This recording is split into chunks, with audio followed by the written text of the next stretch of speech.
On a un timing pause midi, donc on a un timing, on commence on time. Ok, j'ai juste prié. Seigneur, on te rend grâce, faisons merci. Merci Seigneur parce que c'est toi qui nous conduis, c'est toi qui nous assiste, Père. Merci Seigneur parce que ta main est tendue. Merci Seigneur pour ces programmes dans lesquels tu nous amènes et tu nous pousses Seigneur à exceller. Tu nous pousses Seigneur à recevoir de toi et tu nous pousses, Seigneur, à être des personnes qui sont prospères, qui appliquent les lois des finances afin, Seigneur, d'être des sources de bénédiction pour les nations, afin d'être des sources de bénédiction pour notre environnement. Père, merci pour ceux qui prennent le temps de se connecter pour recevoir, pour partager. Au nom de Christ Jésus. Amen. Amen, amen. Amen. Ok, donc Amen. pour introduire rapidement ce premier temps midi finance. On va avoir de manière récurrente et plusieurs thèmes, hein. On veut ouvrir de manière libre. Donc, quand on commence un programme, c'est toujours, euh, c'est toujours le Seigneur permet qu'on tâtonne, qu'on essaye de voir, de bien avoir une direction précise. Mais je crois que de là sortiront des témoignages et on verra. On a dit 2026, c'est l'année du disciple et c'est l'année où le Seigneur, parce qu'on décide de suivre Jésus, le Seigneur maintenant nous construit avec les bonnes bases et les bonnes fondations.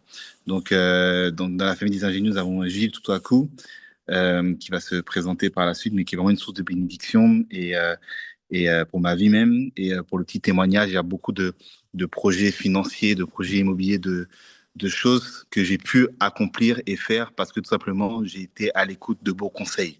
Ouais, j'étais à l'écoute de beaux conseils. J'ai suivi des plans et il m'a fait un plan personnalisé sur un an. J'ai tenu pendant une année.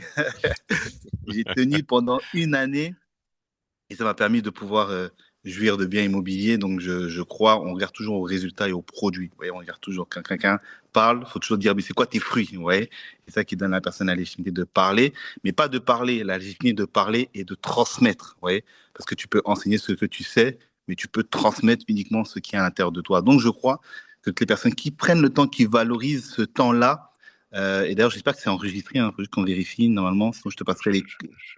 Je crois que oui, hein, quand je Oui, l'ai oui, suivi oui, de près. oui, oui, c'est enregistré, je vois en haut à gauche. Vous voyez, donc on fera aussi un récap résumé. Donc n'hésitez pas, il y aura Midi Finance, il y a plusieurs jalons, il y a une session d'enseignement, on sort de là avec un verset clé, on sort de là avec des témoignages, mais on sort de là aussi avec des proclamations. Vous voyez, tu vas prendre le temps de prier, de proclamer, et vous aussi ensemble, si tu as ta pause le midi, tu mets tes écouteurs, tu trucs, mais tu proclames. Si je t'assure, tu fais ça, des fois, tu sais, il y a des sujets de prière, je vais pas être long, il y a des sujets de prière, tu y penses. Mais y penser, c'est pas une prière. Ouais, il y a beaucoup de choses où on pense. Je pense que vraiment mes finances, ça va aller. Non, c'est pas je pense. C'est que tu prends la parole et tu pries. Et c'est quand tu commences de prier et de déclarer, c'est ça qui fait la différence. En tout cas, Gilles, je te laisse la main et on est tous Amen. connectés pour le midi finance. Et même moi, je suis en pause, mais je vais mettre mes petits écouteurs pour suivre ce temps. Allez, soyez bénis. Gilles, je te laisse la main. Merci Kevin.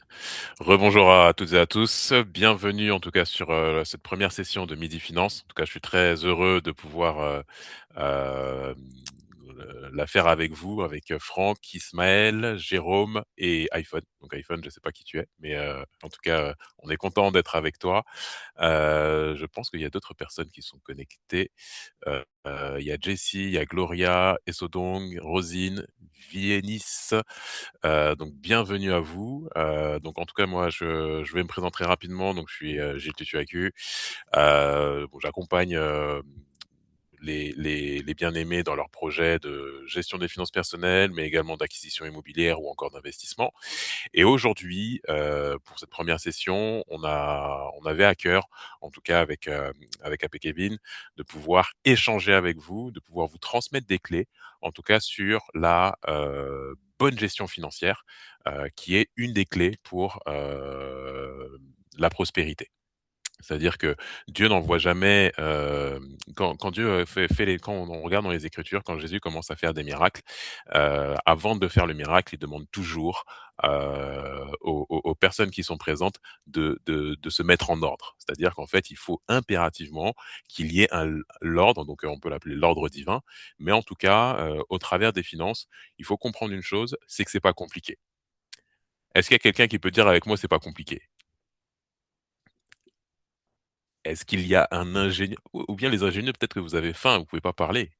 Au début Heu, de mon micro, c'est C'est pas pas compliqué. compliqué, c'est pas compliqué. voilà, dites avec moi: «C'est pas compliqué». Il faut D'accord, c'est impérativement que vous compreniez que déjà, c'est pas compliqué du tout.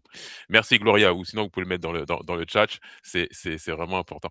Alors, les finances, en fait, il faut comprendre que c'est un domaine hautement spirituel, mais qui a des attraits un peu spécifiques, car en fait, il va également jouer sur nos émotions. D'accord. Ce qui est important de comprendre, c'est que à travers vos finances, en fait, la manière dont vous gérez vos finances va déterminer un peu ce que vous avez compris et comment vous percevez, en fait, vos finances. D'accord? Alors ce que je vais faire, c'est que je vais vous partager, 2 slides. On va pas être trop exhaustif, en tout cas sur cette partie-là, mais 2 slides, je pense que pour ce premier midi finance, si vous retenez ça, ce sera parfait, et je crois que vous allez le retenir. Donc je vous encourage, en tout cas, si vous pouvez, à prendre des notes, mais je sais que c'est également enregistré, donc on va, essayer rapidement. Alors, j'aurais besoin de vos retours. Est-ce que vous voyez mon écran? oui, Oui, tout à Oui, fait. Oui, Allô? oui, on voit. oui, oui, on Allô, le voit, allô? oui. On le voit, oui. Ah, c'est peut-être sa Apparemment, il n'y a connexion. pas de feedback avec lui. Apparemment, il ne nous entend pas. Ouais, je lui fais un message face à ta connexion. Attends, je vais dire. Gilles,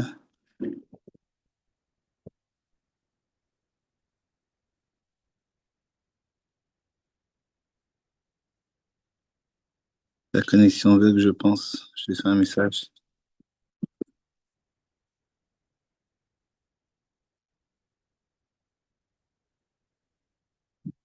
Ouais, là, ça, c'est des attaques, ça.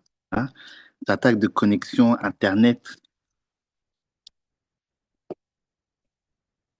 Vous m'entendez, moi? Oui, Oui, oui, oui. Ouais, je pense que Gilles, c'est le temps qu'il se reconnecte. Ok, Gilles, on voit ton écran, mais on t'entend pas encore. Donc, on voit l'image. Peut-être si tu mets sur ton téléphone la connexion. Et ben, ça vient de THC.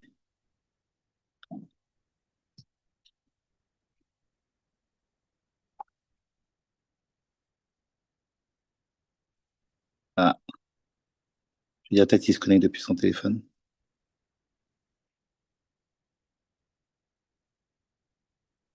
Et vous soyez manté, soyez manté. Et vous lo soyez manté. Et vous lo soyez manté. Et vous soyez manté. Et vous soyez manté. Ah, c'est ça quand tu habites dans le 77. Hein? Dans le 77, tu as des grandes maisons, mais t'as pas d'Internet. Hein? Hein? C'est ça. C'est ça, c'est ça, c'est ça. Donc, on peut prier en langue en attendant. Fortifie. Hein. Et les soyez... Vénis qui dit vraiment le 77, c'est ça? Hein? Et les soyez manté. Et boro soyez manté. Et boro soyez manté. Ok, mais en tout cas, avant que Gilles se oui. connecte. Ah, Désolé, je crois que ma connexion a un léger souci. Je vous prie de m'excuser. non, Euh, t'entends bien. Vous m'entendez bien? Non, t'entends bien, c'est super. Ok, super. Bon, du coup, je pourrais pas forcément partager l'écran, mais on vous le remettra dans le récap. Je l'enverrai également à AP Kevin.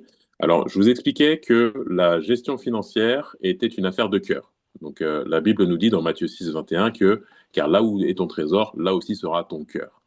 Et ce qui est important de comprendre, c'est que très souvent, en fait, on a toujours l'impression qu'on a pas assez d'argent ou qu'on manque d'argent ou qu'on n'arrive pas à mettre à avancer sur certains projets. Et en fait, la vérité, c'est que c'est pas forcément un problème d'entrée d'argent, mais c'est un problème de comment on gère nos ressources. Est-ce que vous me suivez? Oui, oui, oui. amen. Amen. OK. Alors, ce qui est important également de comprendre, c'est que les finances, donc comme je le disais tout à l'heure, c'est un domaine qui est hautement spirituel. Et à partir de ce moment-là, en fait, il faut comprendre qu'il y a des enjeux. il faut comprendre qu'il y a une bataille sur vos finances. D'accord? Il y a des enjeux forts. Pourquoi? Parce qu'en fait, euh, le monde veut nous faire croire que la chose la plus importante, ce sont nos finances. Il faut bien comprendre que les finances ne restent qu'un moyen. Alors dites avec moi un moyen. Moyen. Un moyen. Voilà.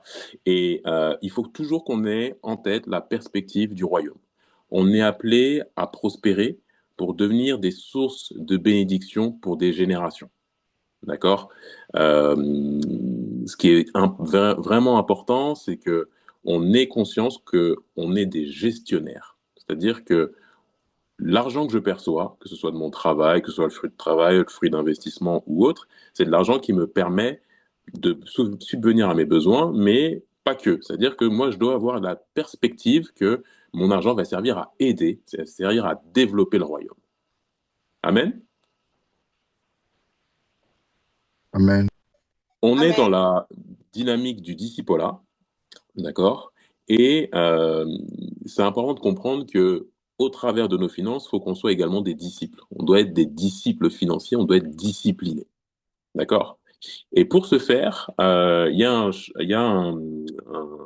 un passage dans les Écritures, et ça va être notre passage de référence, qui est Luc 14 au verset 28, qui nous dit, car lequel de vous, s'il veut bâtir une tour, ne s'assied d'abord pour calculer la dépense et voir s'il a de quoi la terminer, de peur qu'après avoir posé les fondements, il ne puisse l'achever et que tous ceux qui le verront ne se mettent à le railler en disant, cet homme a commencé à bâtir et il n'a pas pu achever. Alors, ce qui est important dans ce passage-là, et ce qui nous lie à notre thème d'aujourd'hui sur les finances, c'est que très souvent, en fait, on ne prend pas le temps de s'asseoir ou de se poser pour travailler sur nos finances. Qui aujourd'hui le fait? Pour être transparent, on est ensemble, il n'y a pas de jugement. Qui est transparent aujourd'hui? Ah, Steve, gloire à Dieu. Il n'y a que Steve qui lève la main. Ah, Jérôme, ok, ok, ok, Moi, je n'ai ok. pas compris la question. La question, c'est est-ce qu'aujourd'hui, dans la gestion de vos finances, est-ce que vous prenez le temps de vous asseoir, d'accord? Quand on dit de s'asseoir, c'est dire voilà, je m'assois, je prends mes comptes, je les analyse et je vois comment j'ai géré mon argent de manière sérieuse. Quelquefois. Ok, quelquefois. Ok, ok, ok. Euh, Très bien. Alors, ce qui est important, en fait, dans cette partie-là, c'est que si on ne prend pas ce temps-là, qu'est-ce qui va se passer? Ben, il va se passer qu'en fait, nos finances, en fait, on va commencer à perdre le contrôle. Pourquoi? Parce qu'en fait, on va aujourd'hui avec le monde actuel, avec les cartes bleues, etc. Parfois, ça peut être difficile, ça peut être délicat de savoir exactement combien j'ai sur mon compte, qu'est-ce que je peux dépenser, etc. Et très souvent, ben, notre âme, elle nous joue des tours. On se dit, ben, j'ai envie d'acheter ci, j'ai envie d'acheter ça, je veux me faire plaisir. Euh, et très honnêtement, moi en tout cas, c'est l'expérience que j'en fais quand j'accompagne en tout cas des bien-aimés, que ce soit des célibataires, des personnes en couple ou des familles. Très souvent, en fait, il y a comme une sorte de non-contrôle. Ils ont l'impression qu'en fait, ils sont dans un flow et que ce flow-là, en fait, ils ont du mal à le maîtriser. Et ce qui se passe, c'est que la plupart du temps, dans 80% des cas, il n'y a pas de problème de provision, mais il y a un problème de vision. D'accord? L'avantage de ce verset, en fait, quand il nous indique car lequel de vous, s'il veut bâtir une tour, donc c'est-à-dire qu'il y a un projet, ça veut dire qu'il y a quelque chose d'envergure, qu'il y a quelque chose de fort, ne s'assied d'abord pour calculer la dépense et de voir s'il a de quoi la dépenser, ça veut dire quoi concrètement? Ça veut dire que je dois savoir, je dois prendre le temps de m'asseoir avec moi-même ou avec mon conjoint ou avec voilà, la personne qui peut être un vis-à-vis, et je dois savoir exactement qu'est-ce qui s'y passe. Amen? Amen. Ok. Amen. Une fois qu'on a fait ce travail, ensuite, on peut prendre des décisions financières éclairées. Il faut savoir exactement ce qui se passe dans nos finances. C'est-à-dire que des fois, il y a des abonnements qui traînent, qui sont pas annulés. Des fois, il y a des prélèvements, on ne sait pas vraiment ce que c'est. Ce qui est important, c'est en tout cas pour un disciple affermi, faut qu'on comprenne que en vérité, c'est pas notre argent. C'est l'argent que Dieu nous a confié pour répondre à nos besoins et être une source de bénédiction. D'accord? Alors, ce qui est important, donc on va passer donc ça, c'était le point en tout cas qui était important, donc le fait de s'asseoir. S'asseoir, donc c'est très simple, ça va être, je prends mes relevés bancaires, je fais un point sur les 3 derniers mois, je regarde combien j'ai rentré qu'est-ce qui est rentré et qu'est-ce qui est sorti, et je regarde également la différence. Donc, ce qui est important également, ça va être véritablement, quand vous faites ce travail-là, de ne pas le faire et de vous dire ah je sais pas par où commencer. Aujourd'hui, on peut vous accompagner. Il y a des structures. Si vraiment vous vous sentez perdu, en tout cas, il y a en tout cas les ressources nécessaires pour pouvoir vous accompagner.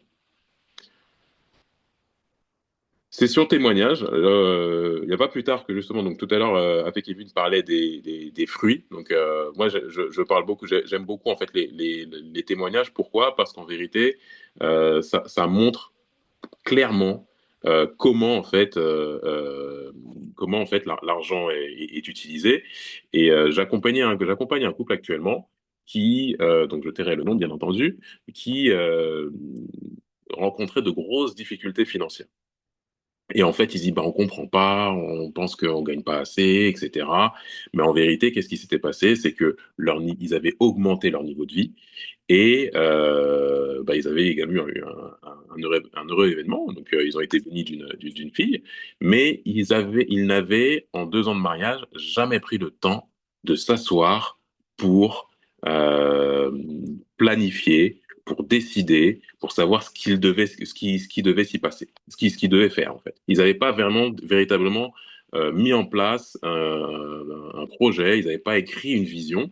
Et malheureusement, sur les 2 premières années, ça a commencé très rapidement à, à prendre l'eau.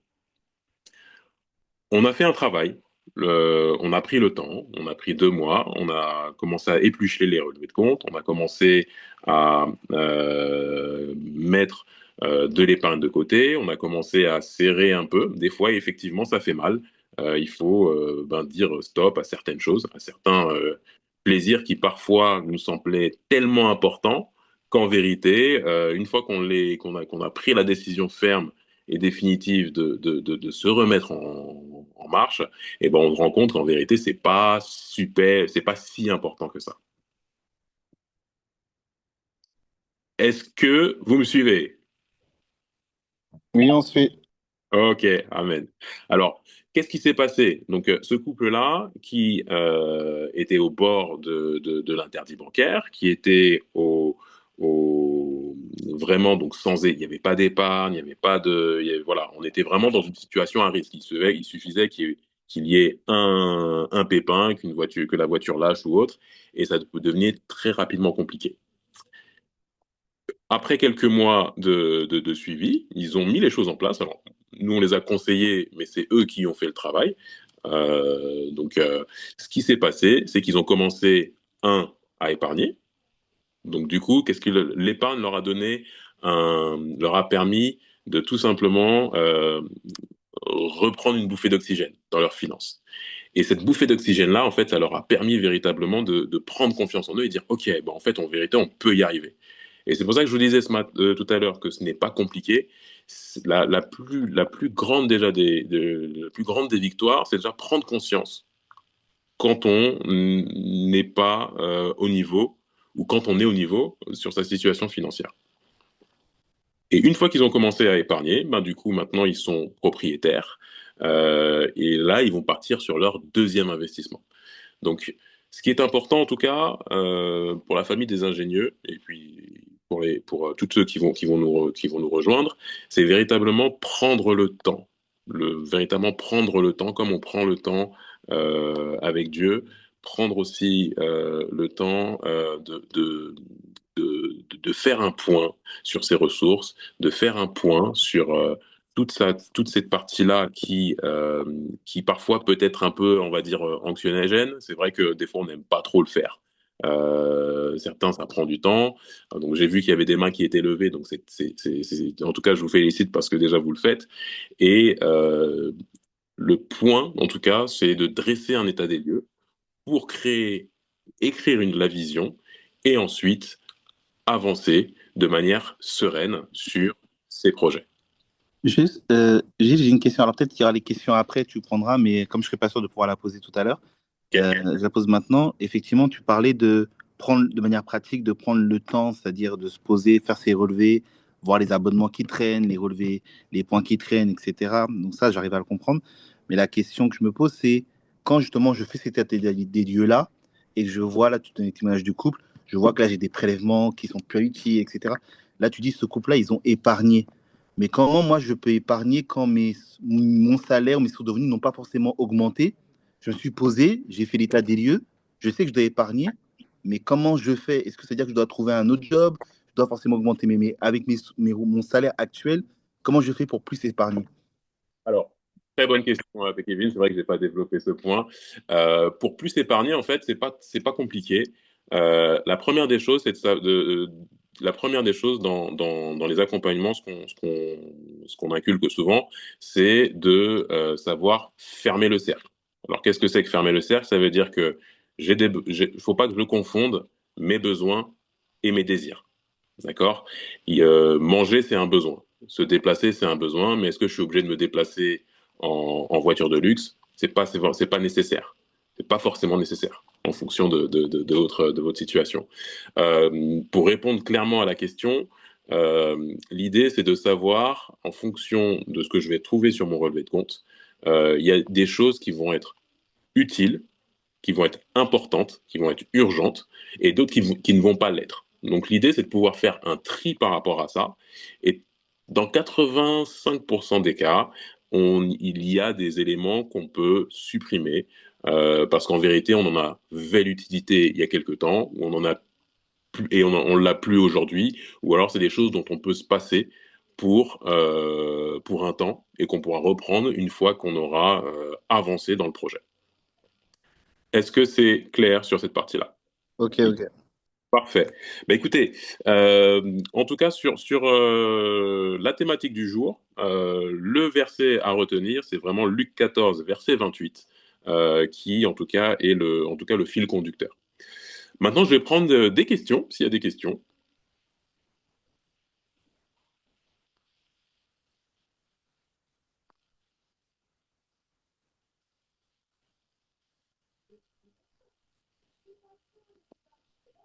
Alors, est-ce qu'il y a des questions où on poursuit? À vous de me dire, parce que je ne vous vois pas tous. Non, c'est clair pour moi pour l'instant. C'est clair? Ok. Ok, parfait. Bah, écoutez, sur la partie voilà, gestion des finances, ce qu'on vient de voir, c'est vraiment le premier point, c'est-à-dire faire l'état des lieux, dresser un bilan, savoir ce qui rentre, savoir ce qui sort. C'est vraiment la première clé pour avancer dans la prospérité. Si ce travail-là, il n'est pas fait, la grosse difficulté, c'est qu'en fait, on va avancer, et quand les revenus ou les charges vont commencer à augmenter, ben, on va se sentir rapidement étranglé. L'étranglement financier, c'est pas une fatalité, on n'est pas obligé de vivre ça. Euh, Moi aujourd'hui, on accompagne des couples ou même des personnes qui sont seules, mais qui ont vécu cette situation-là et dont la situation a complètement changé. On a eu un renversement de situation. Dieu a également mis sa main, parce on a des situations où il y avait des dettes et il y a eu également des annulations de dettes. On a eu des points sur lesquels les bien-aimés ont pu changer de travail également pour avoir des revenus un peu plus conséquents. Mais attention, le but, c'est pas forcément. Alors, c'est bien d'avoir des revenus plus conséquents, mais parfois, ça change pas, ça ne vient pas résoudre le fond du problème. Parce que du coup, des fois, dès qu'on a un revenu un peu plus conséquent, on vient augmenter un peu son niveau de vie, et derrière, en fait, on retourne malgré soi dans la situation délicate dans laquelle on était. Voilà pour aujourd'hui. On va passer à présent à la session prière, si tout le monde est OK et que vous n'avez pas de questions.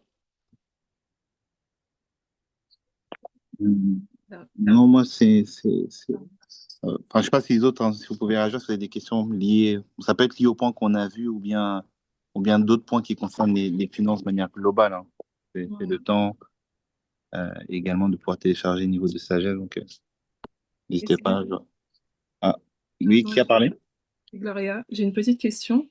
Oui, Du coup, j'aimerais savoir s'il y a une recommandation enfin, quand on fait des points justement financiers mensuellement, etc. Est-ce il y a une fréquence en fait qui est conseillée pour faire ces points financiers? Est-ce qu'on les fait uniquement quand on a des revenus qui sont en train d'entrer ou est-ce qu'il faut les faire, enfin, je sais pas, par mois, par trimestre, etc.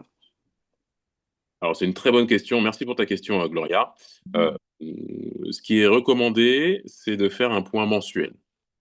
Pourquoi? Parce que quand tu vas faire un point mensuel, tu vas pouvoir le faire de manière simple, de manière efficace et surtout de manière rapide.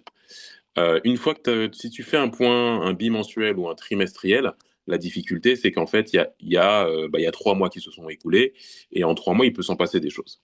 Il peut y avoir eu des dépenses, il peut y avoir eu des imprévus. Et l'idée, en fait, de pourquoi de le faire mensuellement, c'est pour une seule et bonne raison. C'est un, de créer l'habitude de faire ces points-là. Deux, c'est de pouvoir se dire, OK, voilà où j'en suis, voilà où je veux aller. Et on voit, mois après mois, en fonction de ce qui a été mis en place, les progrès. Par trimestre, c'est beaucoup trop lointain, hormis, alors on le fait par trimestre pour les investissements, mais pour la gestion financière de base, on est vraiment sur un point mensuel, ce qui permet aussi de constater, surtout s'il y a une dérive ou s'il y a un point qui peut mettre les finances en péril, de le détecter tout de suite et d'agir sur le champ.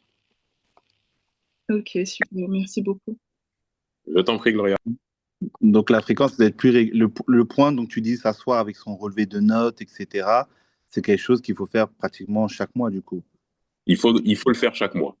Moi, je recommande de le faire chaque mois, puisqu'en plus, quand on va le faire chaque mois, on prend l'habitude, et à un moment donné, en fait, ça devient plus rapide. Parce que c'est vrai qu'au début, ça peut prendre un peu de temps, surtout si on a plusieurs comptes. Mais néanmoins, c'est vraiment quelque chose qu'il faut faire de manière mensuelle. Mm. Et pour le petit témoignage, une petite anecdote, bon, moi, dans mes finances, moi, c'est plus ma femme qui gère les finances, chacun son couloir. Mais la réalité, en fait, je m'étais rendu compte que je regardais jamais mes relevés de notes, mes relevés bancaires. Parce qu'en réalité, je suis pas un dépensier, donc je ne fais pas beaucoup d'achats de cartes. Donc, du coup, mon salaire tombe, mes revenus tombent sur mon compte. Et à part les charges communes, entre guillemets, je faisais pas forcément attention. Et un jour, et elle fait vraiment ça tous les mois. Et je rappelle au début de notre mariage, un jour, elle m'a dit, ah non, mais on s'était posé pour l'anecdote. Et puis elle me dit, ah non, mais là, pour les finances et tout. Et puis elle m'avait relevé que, en fait, je dépensais, parce que moi, je prends facilement des McDo, des trucs pour les gens. Enfin, mais en gros, elle m'a montré qu'en gros, je dépensais 400 euros par mois de fast-food de manière mensuelle, en fait. Et en fait, moi, je n'y croyais pas. Je me dis, mais c'est pas possible et tout. Et en fait, ça, je me rendais pas compte dans le mois, mais je me suis rendu compte de ça quand elle se posait pour faire les relevés bancaires, de savoir où est-ce que l'argent va, en fait. Et moi, quand j'ai vu 400 euros, ça m'a choqué. J'ai dit 400 euros de fast-food. Ouais, et donc, pour rejoindre le point de Gilles, en fait, je pense que quand on fait l'état des lieux, on s'assoit sur le passage de lieu que tu as donné et on fait le point de nos relevés. Je pense qu'il y a beaucoup de surprises sur lesquelles on peut être surpris pour faire de répétition. Effectivement. Voilà. Et vous voyez là, donc par rapport à, merci en tout cas à Kevin pour ton témoignage. Si tu avais fait, si Manissa avait fait le point au bout de 3 mois, et ben en fait, tu te serais aperçu qu'il y avait 1200 euros qui étaient partis. 3 x 4, 12, ouais, c'est ça. C'est 1200 ça. euros partis. Alors qu'en fait, le fait de le faire le mois, de l'avoir fait par exemple, je dis en janvier, en février, tu fais beaucoup plus attention. Hmm. Et ensuite, tu es en capacité. Et ça, ça peut être de l'épargne même, en fait. Le fait de faire ça, bah, en fait, sans avoir un nouveau revenu, tu peux dégager 200, 300 euros, 400 euros d'épargne de plus chaque mois parce que tu fais attention à un point. Exactement. Mais c'est essentiellement ça, hein. Très souvent, en fait, je pense, c'est- on a très rarement, c'est assez rare qu'on ait un problème de revenu. On a souvent un problème de gestion de la ressource. C'est-à-dire que à partir du moment où on ne va pas piloter le budget, et ben en fait, le budget, c'est lui qui nous emmène. C'est pas vous qui emmenez le budget. Et c'est là où il faut faire vraiment attention, parce que si vous faites pas ça, euh, ben en fait, vous allez aller à un endroit où vous n'allez pas forcément aimer la destination, en fait. Et c'est ça qui est important. Donc, chaque mois, vraiment, moi, vous voyez, moi, je le fais depuis des années. Chaque mois, ça me prend, allez, 20 minutes, pas plus, quoi. Donc, et puis après, à un moment donné, bon, on automatise, on invente des outils, etc. Donc, je sais qu'on est dans la famille des ingénieux, donc on va trouver des choses, des choses très, très bien. Donc voilà, c'est vraiment important, en tout cas, moi, je vous encourage à le faire. Et surtout, si vous rencontrez des difficultés ou autres, n'hésitez pas, restez pas seul, on est en famille. Bien entendu, ça reste confidentiel, hein, mais restez pas seul. Si vous rencontrez des points, vous avez des questions, nous, on est là pour ça, pour vous accompagner, en tout cas, sur cette partie-là. Pour terminer, ce point-là, il vaut également quand on a des dettes. D'accord? Si jamais vous avez des dettes, vous les avez contractées, ça peut être des prêts étudiants ou autres, en fait, ça va nous permettre également le fait de s'asseoir, ça va nous permettre également de mieux se projeter. On va pouvoir faire des projections sur 1 an, 2 ans, 3 ans. Ça va nous permettre de savoir euh, qu'est-ce que je peux faire, comment je peux le faire et à quel moment je peux le faire. Et véritablement, ça donne de la visibilité. Et bien entendu, ben, quand on sait et qu'on maîtrise mieux son budget, on est également donc plus enclin, faut se dire la vérité, à faire des libéralités. Donc, on sait que ben voilà, je suis en capacité de donner, donc je peux donner, car la Bible nous dit qu'il y a plus de bonheur à donner qu'à recevoir. Voilà, Hmm. voilà. Est-ce qu'il y a une autre question? Ah, c'est tout Oui, pour moi. bonjour. Bonjour. Moi, j'ai une question, c'est par rapport au disciple-là. Par exemple, je sais que là, on doit apprendre à gérer notre budget ou même par rapport aux dettes. On a reçu tous ces conseils, mais je voulais savoir par rapport aux âmes qu'on souhaiterait aider au fur et à mesure pendant l'année, si on peut avoir des conseils pour savoir gérer un budget à part, une enveloppe à part pour eux. Oui, bien sûr. Ça, c'est, alors, merci Isabelle en tout cas, pour ce point. C'est tout à fait possible, en fait, et c'est quand on va s'asseoir qu'on va pouvoir justement dire, voilà, ben, j'ai tant d'entrées, j'ai tant de sorties, j'ai une partie en épargne, j'ai une partie, ah ben voilà, cette partie-là, ben, je suis en capacité de la donner, tu vois. Euh, mais on pourra également, donc bien entendu, des ateliers, soit en présentiel ou en visio, comme vous le sentirez, pour gérer cette partie-là. Oui, Super, il faut merci connecter beaucoup. aussi les gens. Ouais. Et le fait de se connecter aussi à ces temps, déjà rien que les temps de midi finance vont nous permettre, j'interviens juste avant de compris, vont nous permettre également de, un, mieux nous gérer et mieux aussi savoir comment transmettre. Parce qu'il y a des choses que c'est en appliquant, en mettant en pratique et en voyant le résultat que tu es capable également de transmettre. Ok. Amen, amen. Effectivement, ce sera le mot de la fin. En vérité, donc ce que tu disais tout à l'heure avec Kevin en début, en fait, en vérité, il faut que ce soit nous le témoignage. C'est-à-dire qu'il faut qu'on puisse dire, OK, nous, on se met en ordre de marche pour le faire. Et quand on va voir que ça va fonctionner pour nous, on aura beaucoup moins de difficultés à aller le dire aux autres, en fait. Parce que on transmet ce qu'on sait, on, on enseigne ce qu'on sait, mais on transmet ce qu'on est.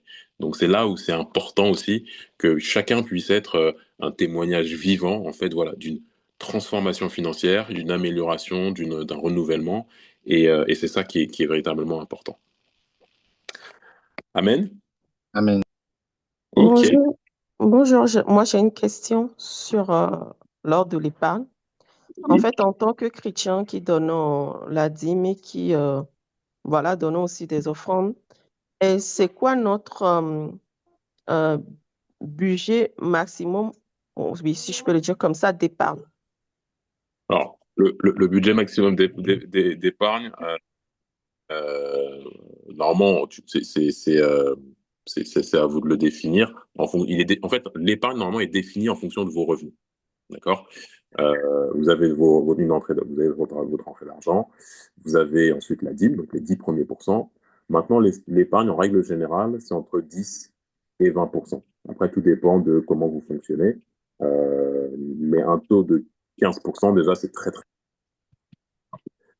Donc, après, ça va être également en fonction de la composition du foyer, etc. Donc, cette question-là, pour y répondre de manière générale, il faut compter entre 10 et 20%, en tout cas pour l'épargne. Maintenant, on pourra y répondre de manière plus précise. Je pourrais y répondre de manière plus précise si on fait un point où on a un tête-à-tête où j'ai plus d'éléments. Là, j'ai pas assez d'éléments, donc je pourrais pas répondre pleinement à la question. Ok, merci, oui, c'est ça. Merci. C'est entre 10 et 20. C'est Je ça. voudrais savoir si c'est différent en tant que chrétien. Ouais, parce que la gestion est différente par rapport à ceux du monde. Ouais, non, c'est Pas fort. Enfin, oui, c'est différent. On gère différemment nos budgets que des gens du monde, mais en tout cas, dans la sagesse de Dieu, il y a une partie épargne. Il sait qu'il y a la dîme, il y a l'épargne, et ensuite il y a la gestion des besoins qui nous incombe. Néanmoins, on doit rester, à mon sens, entre 10 et 20%. Et quand on prend, par exemple, l'exemple pour terminer avant la prière de Joseph, quand il y a eu la crise en Égypte, il mettait un cinquième de la production à part, et un cinquième, ça représente 20%. Et on a vu que pendant les 7 années de famine, ça leur a permis de vivre et même d'être une source de bénédiction pour eux. Parce qu'il n'y avait pas que l'Égypte qui était dans la famine, il y avait tous les pays aux alentours qui venaient se ressourcer en Égypte. Voilà, voilà. Très bien. Donc, ce que je vous propose, merci, je vous en prie, Jenny, on va terminer par la prière. Donc, je vais prier et on va ensuite, par la suite, clôturer ce temps de Midi Finance.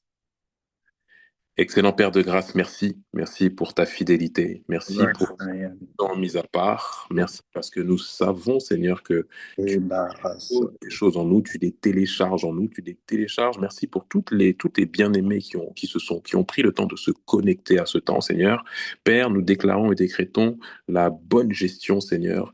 Père, accorde-leur la grâce, comme il est écrit dans ta parole, Luc 14, au verset 28, qu'ils puissent prendre le temps de s'asseoir afin, Seigneur, de gérer, afin de piloter, afin de d'écrire, Seigneur, la vision et afin qu'elle puisse s'accomplir, Seigneur, dans chacune de leurs vies et dans la vie de leurs proches, Père. Père, nous déclarons et décrétons que la prospérité et la visibilité financière est leur partage. Aucune forme de stress, Père, ne vient, Seigneur, les déranger. Père, tu viens étendre ta main, tu viens, Père, les bénir, tu viens les garder, Seigneur. Accorde-leur la grâce, accorde-nous la grâce, Seigneur, de pouvoir gérer de manière optimale, Seigneur, les ressources que tu nous as confiées. Père, accorde-nous la grâce de nous comporter comme des véritables disciples, Père, des personnes qui sont disciplinées dans leurs finances et qui ne dilapident pas, Seigneur, ce que tu as envoyé. Père, nous te bénissons et te rendons grâce parce que c'est toi, Seigneur, qui nous donne, Seigneur, les finances, et toi qui nous donnes les ressources, Père. Toutes les entreprises, tous les business que nous pouvons monter ne sont que des moyens par lesquels tu passes pour nous bénir. Merci parce que nous déclarons et décrétons que chaque personne, Seigneur, qui se sont connectées, toutes les personnes qui n'ont pas pu se connecter sont bénies. Nous savons que tu es là, tu as pour nous, comme il est écrit dans Jérémie, des plans de paix et non de malheur, afin qu'on ait un avenir et une espérance, Père. Et c'est ce que nous proclamons et c'est ce que nous déclarons, Seigneur, sur chacune de nos vies. Nous déclarons que toutes les vies, Seigneur, qui sont connectées à nous, Seigneur, sont bénies et que ta parole se manifeste, Père, à travers eux. Merci parce que nous savons que tu es là. Merci que nous savons que tu as téléchargé, Seigneur, en nous. Tu as comme tu l'as dit par la bouche de ton serviteur, tu as déposé une parole, Seigneur, en nous et que cette parole, Seigneur, est plantée et elle va venir porter du fruit, Père. Merci parce que nous savons que nous, nous savons en qui nous avons cru et ta parole nous dit également que mets ta confiance, Seigneur, mets ta confiance dans le Seigneur et il agira, Père. Merci pour ce que tu as commencé à faire. Merci pour ce que tu es. Merci pour ce que tu fais. Merci parce que nous savons que tu as déjà, Seigneur, pourvu. Merci parce que tu as déjà béni. Père, accorde-nous la grâce, Seigneur. Viens illuminer les yeux de nos cœurs afin que nous puissions, Seigneur, prendre pleinement conscience, Seigneur, du niveau de bénédiction que tu as planté dans chacune de nos vies et accorde-nous la grâce, Seigneur, tout comme l'a fait Joseph, de pouvoir faire prospérer, Seigneur, nos finances à la lumière de ta parole. Merci encore pour ce que tu es. Merci pour ce que tu fais, ce que tu feras encore dans nos vies. Dans le nom de ton Fils Jésus-Christ, nous t'avons prié avec action de grâce. Amen, amen, amen. Amen. Alléluia. Ok. Bah, écoutez, la famille, on a été en tout cas très contents. Nous vous souhaitons un bel après-midi Mm. et se dit à très vite pour la prochaine session. Mm. Amen, amen. Merci à tous. Merci à Jésus. Soyez bénis. Et on prie que nos finances, on va s'asseoir, prendre le temps de s'asseoir, calculer la dépense. Calculer la dépense. Amen. Ok. Donc là, chacun rendez-vous avec soi-même. Chacun a rendez-vous avec son relevé bancaire. Hein. Chacun prend rendez-vous avec son relevé bancaire. Donc, prenez ceux des 3 derniers mois. Comme ça, Trois derniers mois. Relevé bancaire, 3 derniers mois. On va voir qui dépense les fast-food ici. Ok, soyez bénis. ok. À très vite, la famille.